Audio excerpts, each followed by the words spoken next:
Terapiile de remodelare corporală reprezintă unele dintre cele mai eficiente tehnici pentru reducerea celulitei sau eliminarea excesului de grăsime. Andreea Arsine, câștigătoarea Hexatlon România 2019, este o sportivă de performanță. Deși corpul ei este tonifiat, atleta este conștientă că o rutină de îngrijire la timpul potrivit o va scuti de probleme pe viitor. Tratamentul la care va apela Andreea este masajul activ rotațional combinat cu o radiofrecvență de intensitate mare cu scopul de a menține fermitatea pielii.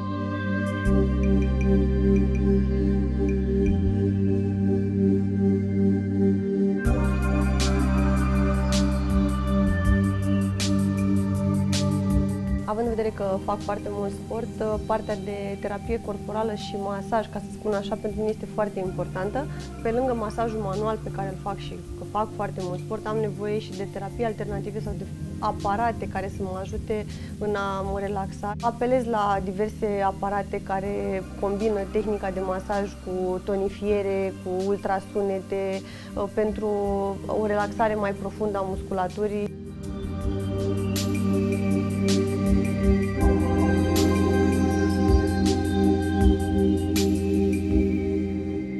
Bună ziua! Eu sunt Claudia Augustin și astăzi vom discuta despre terapiile de remodelare corporală. Acestea se pot aplica și pot fi efectuate chiar și de persoanele care nu au probleme cu inestetismele, cum ar fi celulita, țesutul adipos în exces, ci pur și simplu, alături de o viață și o alimentație sănătoasă, alături de exerciții fizice și o viață sportivă sănătoasă, bineînțeles că putem să intervenim și cu partea de remodelare. Și practic astăzi îi propun Andreei un tratament bazat pe radiofrecvență monopolară, ceea ce nu face altceva decât să-mi încălzească țesutul în profunzime pentru redarea fermității pielii, combinat cu masaj, un masaj mecanic foarte soft, astfel încât să ajute la propagarea acestei călduri.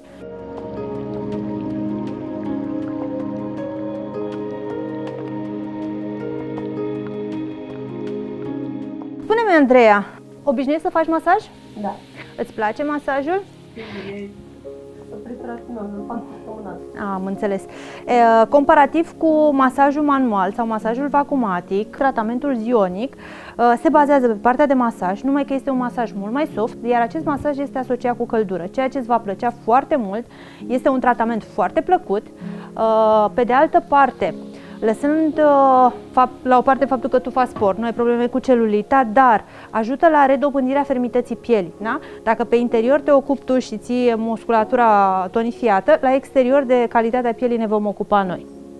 În momentul în care începem tratamentul, avem radiofrecvență monopolară, ceea ce presupune că va trebui să închidem circuitul și atunci folosim un electrod care intră în contact cu pielea clientei, iar tratamentul practic, spuneam și mai devreme, se bazează pe masaj mecanic rotațional. Practic, acest capăt de tratament se învârte, iar viteza cu care se învârte noi o stabilim în funcție de punctul termic pe care vrem să-l obținem și totodată este asociată și partea de radiofrecvență.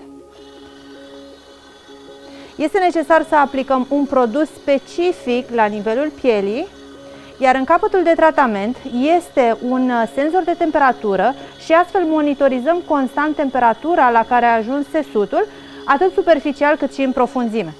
Este foarte important să contorizăm punctul termic pentru că, la fel de bine, dacă realizăm o încălzire mult prea mare, există posibilitatea ca fibrele de colagen și elastină să se lase și nu mai obținem efectul de tonifiere, ci invers, laxitate tegumentară.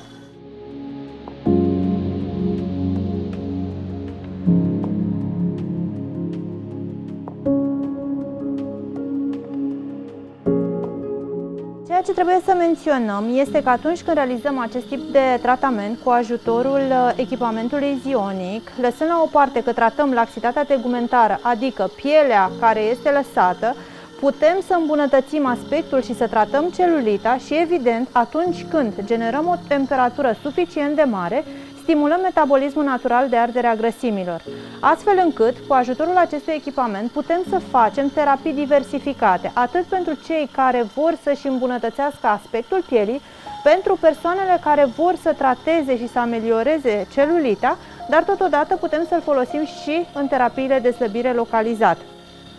Este un tratament care nu este deloc dureros, În condițiile în care avem de-a face cu probleme la nivel circulator, bineînțeles că putem să efectuăm acest masaj transdermic fără radiofrecvență și atunci nu facem altceva decât să stimulăm drenajul limfatic. Acolo unde calitatea tegumentului ne permite, putem să asociem radiofrecvența și, bineînțeles, temperatura la care încălzim este în funcție de efectul pe care vrem să-l obținem.